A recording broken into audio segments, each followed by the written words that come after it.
Oke guys, welcome back to Cakradiva Reinkarnasi dalam pembahasan alur cerita Battlethrough The Heaven Season 5 episode ke-130. Ya mohon maaf nih ya kalau rada-rada telat nih, belum jadwalnya tuh belum on time seperti biasa ya guys ya, karena masih rada jet lag ini teh guys. Terus pulang-pulang juga langsung lada bindeng ya guys ya, tapi nggak apa-apa insya Allah. Ini sehari minum obat teh, pokoknya sekali minum teh 5 obat guys. Ini sehari 5 kali 3 berarti 15 obat ini masuk ke badan sehari, ya nggak apa-apa ya guys ya. Nah seperti biasa kita review dulu pembahasan alur cerita episode sebelumnya yang panjang itu, dimana Shoyan akhirnya keluar dari domain bintang dan mengejutkan semua orang karena telah berhasil menundukkan api 3000 pembakaran. Shoyan sempat lesu karena mendengar lokasi penahanan Abayolo dipindahkan, namun juga mendapatkan kabar bahagia karena Showding telah mengirimkannya surat yang berisi update perkembangan aliansi Yan, juga update perkembangan statusnya yang udah tiba-tiba udah jadi bapak. Nah, setelah membalas surat, Shoyan sempat mendapatkan masalah dari Sekte Suan Mendalam dan Sekte Langit Mendalam yang ingin membalaskan dendam kematian Chen Xian sebelum kemudian teralihkan fokusnya setelah Menara Pil mengabarkan bahwa mereka mendapat informasi tentang keberadaan Yao Chen yang baru. Nah, di episode kali ini kita akan melihat bagaimana lika-liku perjalanan Shoyan mempersiapkan diri untuk memulai operasi penyelamatan Aba, munculnya bala bantuan baru, sampai dengan keterampilan Jian yang ternyata mampu menundukkan sebuah suku binatang iblis yang terkenal sangat brutal. Gimana cerita selengkapnya? Tanpa lama-lama mari kita ucapkan kata kuncinya, karena udah lama nih nggak ngucapin kata kuncinya. 3, 2, 1, terobos saja laku. Setelah sebelumnya Shoyan mendapatkan kabar bahwa Menara Pil menemukan Aba, tuan muda ketiga keluarga Shou itu pun mengikuti 3 kepala menara ke dalam aula dan ditunjukkan sebuah peta dari lokasi yang disebut sebagai Pegunungan Jiwa Kematian. Pegunungan Jiwa Kematian dikenal sebagai wilayah paling berbahaya di dataran tengah dan besar kemungkinan Yao Chen telah dipindahkan ke sana. Mengapa dianggap sebagai tempat yang sangat berbahaya? Konon katanya Pegunungan Jiwa Kematian memiliki suhu yang sangat rendah dengan kabut beku menutupi langit yang mudah menyesatkan orang. Selain itu, Pegunungan Jiwa Kematian juga menjadi sarang bagi binatang-binatang iblis ganas yang sangat mengancam keselamatan siapapun yang masuk dengan ceroboh ke dalamnya. Pegunungan Jiwa Kematian memang terdengar cukup berbahaya, namun yang lebih menyita perhatian Shoyan adalah peta kekuatan aula jiwa yang ada di cabang sana. Suang Kongji berpandangan dengan 2 rekannya sejenak ketika mendapatkan pertanyaan ini, dan baru setelah mendapatkan persetujuan, Suang Kongji pun menjelaskan bahwa menurut informasi yang didapatkan oleh Menara Pil, kemungkinan ada 5 dojun yang ditempatkan pada aula cabang Pegunungan Jiwa Kematian tersebut. Mendengar jumlah yang cukup fantastis, jelas saja menyebabkan kelompok Shoyan agak terbagung, apalagi setelah itu Umi Xuanyi menjelaskan bahwa ada ahli yang lebih menakutkan dibanding ahli dojun biasa di organisasi misterius itu yang disebut sebagai Tianjun Aula Jiwa. Shoyan menahan rasa ngeri ketika mendengar bagaimana kekuatan Tianjun Aula Jiwa sebelum kemudian ditenangkan oleh Suan Kongji karena keberadaan Tianjun untuk menjaga satu aula cabang yang sudah diawasi oleh 5 dojun sangatlah kecil. Meskipun demikian, Shoyan tetap tidak ingin bergerak dengan gegabah dan berpikir untuk mengirim pesan kepada Feng Xian lebih dulu sebelum memulai operasi penyelamatan setelah kepala pavilion bintang jatuh itu datang. Jian ngomel karena Xiongjian sekarang entah di mana, sementara Tian Leji meminta maaf karena Menara Jiwa juga tidak bisa membantu, khawatir justru akan memicu peperangan dengan aula jiwa. Di sisi lain, Shoyan sama sekali tidak merasa tersinggung karena Menara Pil tidak bisa terjun langsung dalam operasi penyelamatan. Toh jasa mereka untuk menemukan Aba saja sudah membuat Shoyan sangat berterima kasih. Sementara itu, suasana yang tenang menyelimuti sebuah aula megah yang didominasi warna hijau keperakan dan angin yang bertiup samar sama sekali tidak mengganggu sesosok laki-laki dengan jubah berwarna serupa yang tengah duduk di tengah singgasana sambil menutup mata. Iya, sosok itu tidak lain adalah Om Feng Xian yang lagi nyantai sambil menikmati angin sepoi-sepoi yang menerpa tubuhnya. Suasana tenang itu langsung berubah ketika pada salah satu angin yang bertiup, Feng Xian mendengar pesan suara Xiaoyan dan mengetahui bahwa Yao Chen telah ditemukan. Tanpa banyak pikir panjang, Feng Xian berdiri dari kursinya seolah tidak sabar untuk penyelamatan teman yang telah dia anggap sebagai saudara setebut. Setebut. Astagfirullahaladzim. Mulutnya jadi balelo gini. Sementara Feng Xian sedang bergegas menuju ke wilayah pil untuk bergabung dengan Xiaoyan, orang yang mengiriminya pesan tengah sibuk berlatih karena berpikir harus menambah amunisi sebelum operasi penyelamatan benar-benar dimulai. Kali ini Xiaoyan sedang berusaha mempraktekkan teknik segel dewa keempat yang disebut sebagai segel penguburan langit. Sebuah formasi segel tangan terbentuk di langit dan menyebabkan bahkan Abah Tianwu pun harus mengakui bahwa teknik rahasia klan Gu ini merupakan sebuah keterampilan yang luar binasa. Nah, Xiaoyan telah melatih teknik segel penguburan langit ini selama berhari-hari, namun ternyata tuan muda ketiga keluarga Xiao itu masih belum bisa menguasainya dan membuat Xiao Yishan mengkhawatirkan pemuda tersebut.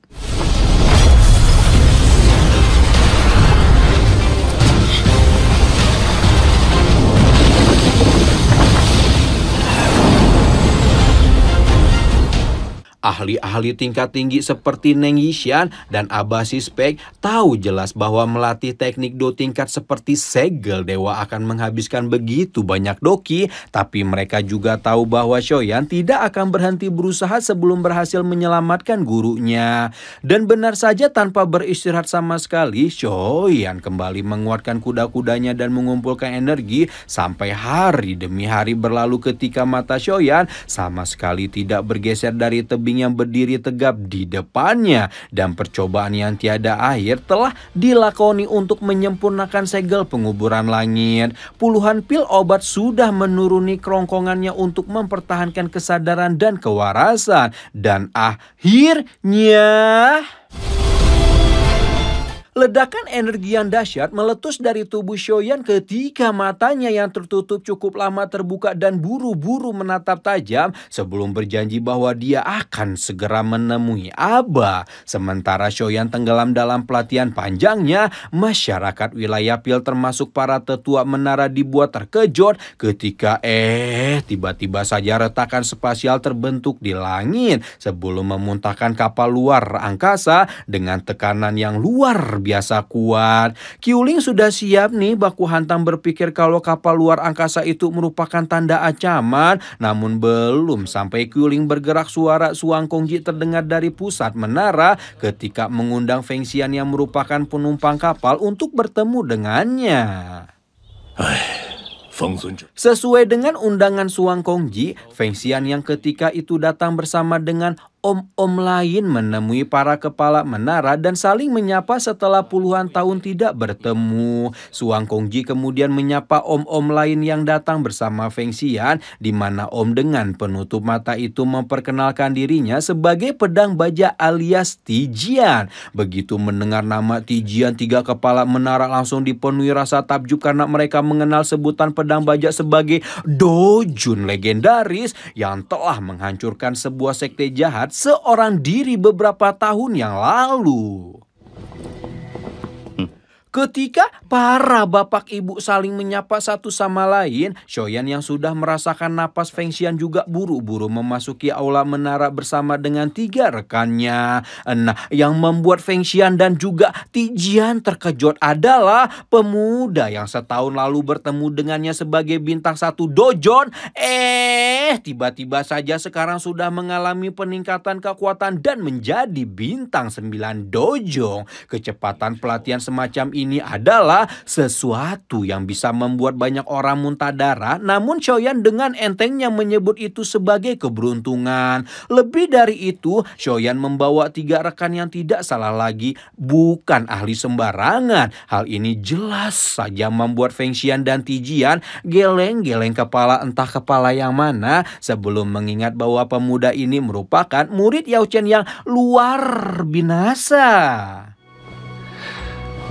以及天火尊者，这位是小医仙。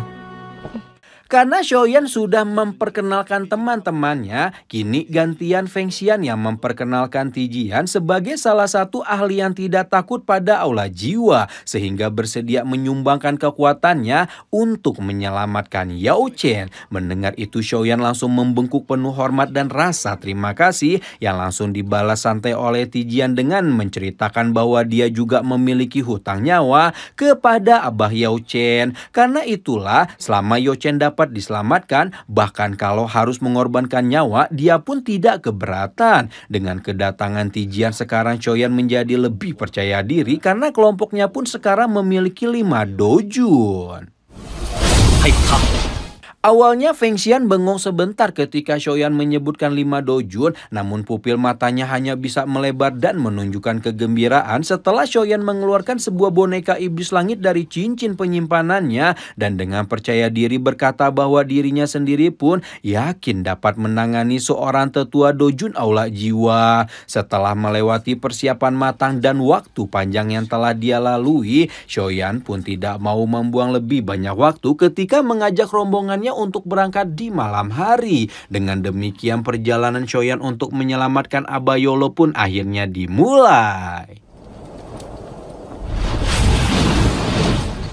Shoyan dan kelima rekannya berubah menjadi kilatan cahaya warna-warni ketika melintasi pegunungan di bawah langit malam, dan setelah mencapai sebuah wilayah pegunungan yang dipenuhi dengan kabut beku, Shoyan dan kawan-kawan pun sadar bahwa mereka telah sampai di pegunungan jiwa kematian. Karena pegunungan jiwa kematian diselimuti oleh kabut beku, Tijian pun menyarankan Shoyan untuk melanjutkan perjalanan di dalam hutan. Berhubung mencari melihat pegunungan berkabut dari udara adalah hal yang mustahil dilakukan, Shoyan tidak menolak saran tersebut dan akhirnya melanjutkan pencarian dengan jalan kaki sebelum kembali dihentikan karena kabut beku telah menjadi semakin pekat. Setelah rombongan mengambil posisi masing-masing, Tijian mengeluarkan sebuah kantung dari dalam cincin penyimpanannya sambil nyebar bubuk entah garam apa merica apa-apa entahlah ya ke sekitar mereka dan membuat Jian bertinyi-tinyi benda bau macam apakah yang bapak-bapak satu itu keluarkan. Ternyata bubuk itu adalah esensi dari binatang iblis tingkat tinggi yang dapat menghindarkan mereka dari serangan binatang iblis lain yang ada di dalam hutan. Mengetahui hal ini, Jian langsung bergedik ngeri dan tanpa pikir panjang menyaui bapak-bapak dengan bubuk bau yang menusuk hidungnya. Sementara Tijian nyebar garam, Shoyan justru menjadi sangat risau karena kecepatan mereka begitu lambat dan bertanya-tanya, kapan sih ini bisa bertemu dengan Abah? Udah gak sabar atuh. Entah pakai atuh apa enggak ya.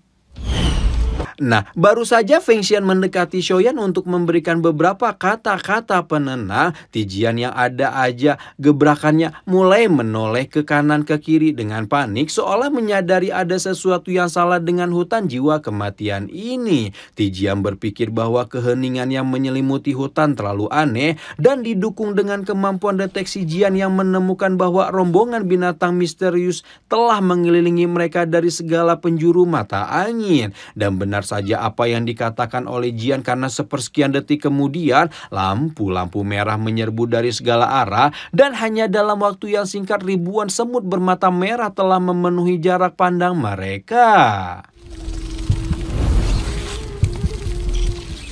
Jian awalnya kayak nyantai aja gitu mengetahui bahwa binatang iblis yang mendekat hanyalah rombongan semut. Namun Tijian langsung mengingatkan bahwa rombongan semut ini bukanlah semut sembarangan. Tijian memberitahu bahwa binatang iblis yang sedang mengeroyok mereka adalah semut penelan batu yang meskipun bukan binatang iblis tingkat tinggi, namun ditakuti oleh bahkan binatang iblis peringkat 8 karena suka main keroyokan kayak yang itu tuh. Bertemu dengan rombongan binatang iblis demen tawuran semacam ini jelas merupakan ketidakberuntungan bagi mereka dan membuat Xiaoyan langsung menjadi muram. Tidak bisa membayangkan kalau mereka harus mundur dari operasi penyelamatan hanya karena semut-semut kecil.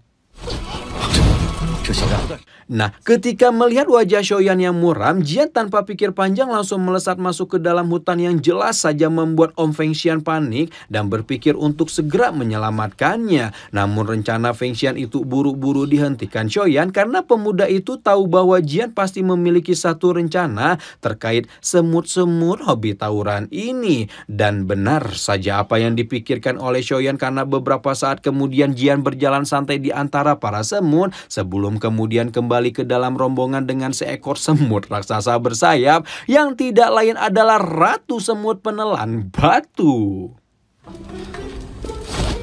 Fengxian dan Tijian auto jantungan berjamaah melihat Jian membawa bahaya terbesar di depan mereka sebelum dibuat kaget lagi ketika si Loli gemes menyebut ratu semut itu sebagai peliharaan barunya. Ketika Fengxian dan Tijian masih sibuk mempertanyakan identitas Loli gemes yang agak barbar itulah, Xiaoyan mendapat ide cemerlang dan meminta Jian untuk bertanya pada si ratu semut tentang keberadaan cabang aula jiwa. Xiaoyan mengangguk pahan sebelum kemudian bertanya kepada si ratu semut yang ceritanya pakai bahasa binatang ya, tentang keberadaan orang-orang aneh berjubah hitam yang setengah manusia setengah setan baik fisik maupun kelakuannya. Begitu mendengar permintaan Jian, si ratu semut pun segera mengeluarkan perintah pada seluruh anak buahnya yang tersebar di setiap sudut pegunungan untuk segera mencari kelompok manusia setengah setan yang disebutkan oleh majikan barunya. Gelombang sonik yang bahkan tidak dapat didengarkan oleh Xiaoyan pun menyebar sebelum akhirnya berhenti ketika sang ratu telah menemukan apa yang Jian cari. Jian menjelaskan bahwa posisi mereka dengan aula cabang masih jauh dan rombongan semut penelan batu akan menunjukkan jalan untuk mencapai aula cabang tersebut. Di bawah petunjuk semut penelan batu, Xiaoyan pun melanjutkan pencariannya. Sementara itu di aula cabang tampak sosok Abah yang masih terikat oleh rantai jiwa dengan menyedihkan tanpa mengetahui bahwa sebentar lagi dia akan segera bertemu dengan muridnya yang begitu dia rindukan.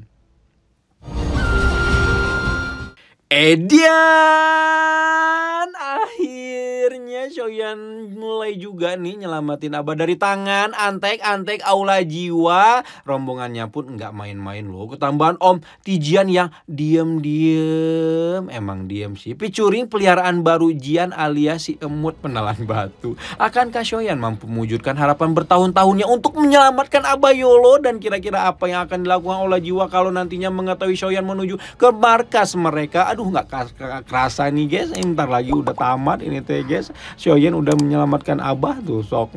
Sedih nggak kalian? Sedih.